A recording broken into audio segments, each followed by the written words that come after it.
Bonjour à toutes et à tous, bienvenue sur ma chaîne les amis, c'est Gilles Mansillon, Soleil de Normandie. On est vraiment, c'est vraiment une période de restauration, de réparation, aussi bien au niveau de notre vie personnelle que de tous les systèmes de fonctionnement de la planète, hein. Je vais revenir là-dessus, mais je vais partager quelques idées aujourd'hui. Et il y a vraiment toute ces grands portails, une énorme transformation que l'on voit devant nous. La carte de la journée, c'est les âmes sœurs. C'est vraiment, je ne sais pas si vous voyez, ces deux pingouins ici. On a un peu, pas contre-jour, mais c'est vraiment ce ressenti de savoir que bon, on s'est programmé pour rencontrer quelqu'un avec qui est notre parfait complément. Bon, il y a plein de gens qui sont nos parfaits compléments, mais il y en a certaines qui sont encore plus parfaites que d'autres. Donc on doit quand même garder ça en ligne de focus, en ligne de possibilité. Ce que l'on cherche, c'est atteindre une vibration, la plus haute vibration d'énergie, de lumière qui est confortable et avec notre âme et avec notre ascension de. Bon, après ça, après ça, le challenge, c'est de rester dans cette vibration. Moi ça fait des années que je connecte avec une fréquence de lumière, mais et ça va, ça vient, ça se développe. Je ne suis pas encore complètement intégré dans cette vibration, mais je peux l'appeler n'importe quand. Et c'est vraiment que tout, c'est une fréquence c'est tout inclusif, hein. Mais c'est d'arriver à maintenir cette fréquence. Et donc petit à petit, on s'achemine vers cette vers ce point focal de liberté, de connexion avec la source. Et c'est pas vraiment sur l'accumulation des techniques, c'est pas au plus on aura de techniques, au plus on aura de savoir, au plus on aura de connaissances qu'on va y arriver. C'est dans la maîtrise de notre point focal d'attention, d'arriver à être dirigé, garder un esprit vide, un esprit clair, un esprit léger, de faire vraiment du ménage dans nos pensées. C'est assez important de garder savoir que bon, les pensées, c'est un petit peu comme des gens qui frappent à notre porte dans notre maison. C'est pas parce qu'elles viennent qu'on a le droit de laisser entrer ou on a le droit de laisser faire n'importe quoi, n'importe qui. Donc c'est un petit peu avoir utilisé de la discrimination. On peut pas laisser rentrer n'importe qui dans notre conscience. Donc ces pensées sont un petit peu comme donc les bonnes pensées, on les accueille, on les nourrit, on les cultive. Mais les mauvaises pensées, on ne veut pas leur donner de pouvoir. On va les voir à la porte et puis on leur dit non merci. Donc c'est important de continuer avec on n'a pas besoin de se justifier non plus, hein. Où on écoute notre voix intérieure, où on écoute l'opinion de tous les autres. Bon, ça ne veut pas dire que les autres ont des mauvaises intentions, ils sont conditionnés avec leur conditionnement, mais seulement on doit avoir la foi dans notre propre voix intérieure, dans notre vision. Et bon, des fois on sent un peu la nécessité de se justifier, mais par rapport à tout ce paradigme extérieur, hein, mais bon, c'est notre foi, notre vision, et à la fin, une fois on aura atteint ce point de liberté, tout le monde dira, bah oui, ils auront oublié qu'ils ont mis ils ont mis des barrages partout, hein, pour nous essayer d'empêcher ça, mais c'est pas, tout n'est qu'une seule vie, c'est juste pour renforcer notre détermination. Et c'est vraiment pas bon. C'est clair que c'est pas facile de rester positive tout le temps, hein, mais c'est ce qu'on a besoin de faire. On a besoin vraiment le plus possible de se concentrer sur ces idées positives, ces énergies positives, ces émotions positives. Et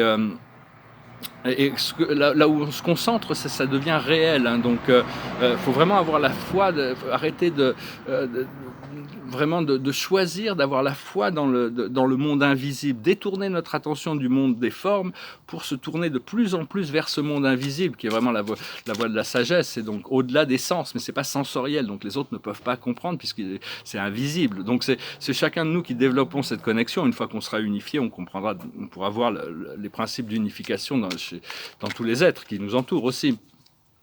Et donc, quand on choisit le bonheur pour tous, ça veut dire que dans notre intention, le bonheur pour tous, une planète libre, une planète heureuse, une planète guérie, une planète réparée, une planète... à ce moment-là, ça veut dire que notre bonheur est inclus aussi dans ce procédé. Donc c'est comme de garder nos intentions claires parce qu'on rentre dans un cycle du féminin, hein. De plus en plus, c'est le féminin qui dirige tout, la réceptivité, d'être dans l'état réceptif de l'amour de la mère, de la terre, de la mer, de toutes ces entités divines. Alors je tirais quelques cartes pour voir un petit peu avec le tarot de Osho. Dans le passé, on a été épuisé, c'est l'exhaustion, c'est l'épuisement, je ne sais pas si vous le voyez, Disons que c'est vraiment quelqu'un qui est épuisé parce qu'il passe son temps à essayer de satisfaire tout le monde, hein, à courir à droite, à gauche pour il faut que tu fasses ci, il faut que tu fasses ça, ou fais ci, fais ça, fais pas ci, fais pas ça, dada pour de cadet, à cheval sur mon bidet, comme disait Jacques Dutronc. Donc c'est arrêter de s'occuper de toutes ces choses que tout le monde veut nous mettre de la pression pour ce que l'on doit faire. Là, on est vraiment dans l'intégration. On est en train d'intégrer notre lumière intérieure. C'est l'esprit à l'intérieur de nous qui crée cette intégration, cette balance, cet équilibre, cette paix. Et ce qui va arriver, ça va être une renaissance. C'est un réveil, hein. C'est vraiment le chameau là qui était complètement endormi, c'est celui qui joue de la flûte là, qui se réveille et qui prend le pouvoir du lion. La chose sur laquelle on travaille actuellement, c'est le succès, c'est la victoire. Alors la victoire, qu'est-ce qu'elle veut dire? Elle veut dire le créateur, retrouver nos pouvoirs de créateur. Qu'est-ce qui nous aide sur qu'est-ce que l'on veut atteindre? On veut atteindre la connexion parfaite avec notre guidance. La guidance est toujours la sagesse, c'est la voie de la sagesse. Et qu'est-ce qui nous aide sur le chemin de la victoire? C'est l'harmonie. Et ce que ça va nous amener à la maîtrise, à devenir des maîtres de la lumière. Ici, c'est Osho, c'est une carte supplémentaire qu'il a rajoutée. C'est vraiment devenir maître de soi-même, maître de... Comme disait Platon, on peut être, si on est maître de soi-même, on peut aussi être esclave de soi-même quand on est intempérant, quand l'ego nous domine. Donc on doit vraiment apprendre à activer la joie, retourner vers le centre de la joie tout le temps, à tous les moments. Et c'est ça qu'à partir de là, on trouve une action inspirée, on trouve l'inspiration. Et parce qu'on attire tout ce qui est consonant avec nous dans notre fréquence. Donc on doit utiliser la discrimination pour attirer de plus en plus de fréquences qui nous élèvent. Et donc, parce que le but, c'est de se rapprocher de la source, hein. Avec chaque incarnation, on s'en rapproche un peu plus. On n'a plus besoin de la souffrance pour apprendre, hein. On doit lâcher prise sur toutes les causes de notre souffrance, hein. Il faut avoir beaucoup plus de confiance et de lâcher prise. Et il y a beaucoup plus de monde, que ce soit même dans le monde physique ou dans le monde non physique, d'esprit, qui sont impliqués dans notre shift. C'est un shift universel, hein. On va se rendre compte qu'il y a la communauté ascensionnée et la communauté non ascensionnée, mais c'est une seule et même famille en réalité. Et donc, il faut apprendre à trouver ce fil d'énergie qui sur ce champ d'énergie, hein, vertical, qui nous connecte au centre de la Terre et qui nous permet de monter de se laisser porter par l'énergie jusqu'à un plan supérieur. Après ça nous permet de découvrir. Et quand on revient, on ramène cette énergie avec nous jusqu'au moment où on peut maintenir la fréquence. Et donc, parce qu'on est ici pour exprimer notre maîtrise, c'est cette maîtrise ici, cette carte de Osho qui est là quand même. Je vais vous montrer, c'est la maîtrise de l'amour et de la lumière, hein, sur toutes les ombres et les imperfections du monde, parce que le monde est rempli d'ombres et d'imperfections. C'est petit à petit qu'on va les désactiver. Et on arrive à reconnaître plus de présence dans le silence, hein, savoir qu'on n'est jamais seul. Et ces présences, c'est des vibrations complètement harmonieuses, hein, c'est très subtil. Et donc on doit tourner notre attention vers le monde spirituel et lâcher prise un peu du monde, d'apprendre à lâcher prise de tout le monde des humains. Savoir qu'il n'y a qu'une seule âme, hein, une seule âme, c'est l'esprit de Dieu, dans l'univers, c'est la graine de mémoire de tout ce qui a été depuis la création. Et donc l'âme est divine, hein, il n'y a pas d'obscurité dans l'âme. C'est juste que il y a des fragments de l'âme qui, à cause de l'ignorance et de la volonté individuelle, ont manifesté le mal. C'est un peu une leçon inférieure qu'ils sont en train d'apprendre parce qu'ils ne connaissent pas la loi de cause à effet.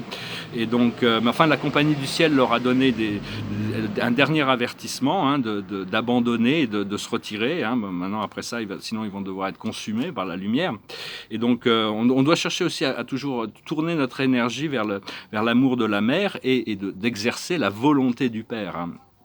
Voilà, donc je venais vous saluer aujourd'hui. Je vous remercie d'aimer, de partager, de commenter, de souscrire. Et puis je vous remercie pour vos dons. Si vous voulez une session privée, vous pouvez m'envoyer un email. Vous pouvez me rejoindre aussi sur Instagram et sur Facebook. Je ne communique pas trop là-bas, mais enfin bon, j'y suis.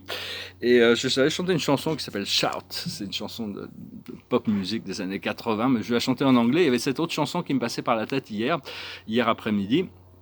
Donc elle est française, donc je vais me chanter une chanson française qui nous parle de la beauté éphémère du monde, du temps qui passe, hein. En réalité, il n'y a pas de temps, donc on va profiter au maximum d'être dans le présent et de pouvoir s'aligner. On va nous donner le temps de remplir de remplir notre destinée, de faire les choses qu'on a à faire, hein, quand même. Donc il faut avoir la confiance. C'est une chanson qui s'appelle Mon ami la rose. On est bien peu de choses, c'est mon ami la rose qui l'a dit ce matin. Alors je suis né, baptisé de rosée, je me suis épanouie, heureuse et amoureuse, au rayon du soleil, je me suis fermé la nuit, je me suis réveillée vieille. Pourtant j'étais très belle, oui j'étais la plus belle des fleurs de ton jardin. On est bien peu de choses, c'est mon ami la rose qui l'a dit ce matin.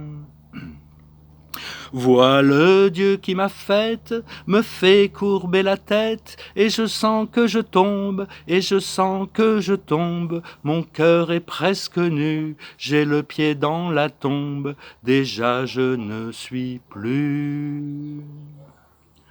Tu m'admirais hier, et je serai poussière pour toujours demain.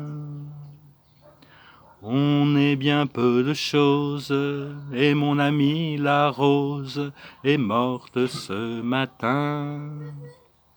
La lune cette nuit a veillé mon ami, moi en rêve je l'ai vue, éblouissante et nue, son âme qui dansait bien au-delà des nues et qui me souriait.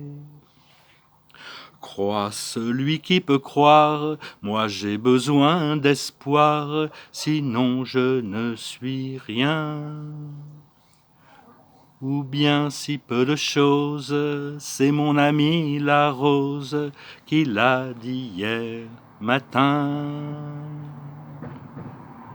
Une très belle chanson, ça rejoint les propos d'un grand philosophe, un empereur romain, le roi philosophe, l'idéal platonicien, Marcus Aurelius, Marc Aurèle, qui avait écrit ses pensées pour moi-même, ou qui devait être détruite à la fin, après son écriture, quand il est mort, mais ses pensées ont survécu, ou son guide intérieur lui explique que de toute manière tout est poussière, que tout ce qui pense être sérieux, tout ce qui pense être important, en un moment d'éternité, tout ça sera de la poussière, sera remplacé par autre chose. Et donc, les pensées pour moi-même, c'est un grand guide stoïque, je recommande, avec le manuel d'Épictète, pour ceux qui s'intéressent à comprendre les principes du stoïsme. Bon, Marc Aurèle, en plus, c'était quelqu'un qui était né dans le pouvoir, il était né empereur, et donc toute sa vie, il a exercé, il était l'homme le plus puissant du monde, hein, quand même, et il avait quand même beaucoup de sagesse et d'humilité, et il traitait les êtres avec beaucoup de respect, donc c'était un peu un rare, c'est un très bon exemple de l'idéal platonicien du roi philosophe.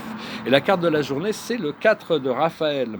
Cherchez d'autres possibilités, regardez le côté magique de la vie. Prenez conscience de vos émotions. Donc voilà, hein, permettre à la magie, à l'énergie de Dieu de catalyser tous nos rêves et nos désirs de manière magique, de manière merveilleuse, sans avoir besoin de comprendre, sans avoir besoin de faire d'efforts. Quand même être au centre des choses, être dans l'intention créative de permettre à ça, en demandant, continuer à faire nos décrets, continuer à nous ouvrir à cet état de réceptivité de la mer, de l'amour de Dieu. Cette flamme rose qui a le pouvoir de tout guérir, hein, et tout en restant bien concentré avec cette flamme bleue de la volonté qui est harmonisée par la flamme jaune de la sagesse, le Fils, la flamme de... On est tous des enfants de Dieu, des enfants de l'univers. Un jour, on sera reconnus comme des enfants de Dieu, ce qui nous donnera d'énormes privilèges d'être fils du plus grand Seigneur, du Seigneur des Seigneurs. On devient roi. On est tous des royautés ici. C'est juste qu'on l'a oublié pendant un moment. Voilà, je vous salue, je vous remercie pour tout. Je vous souhaite une excellente journée. Je vous dis à bientôt. Namasté.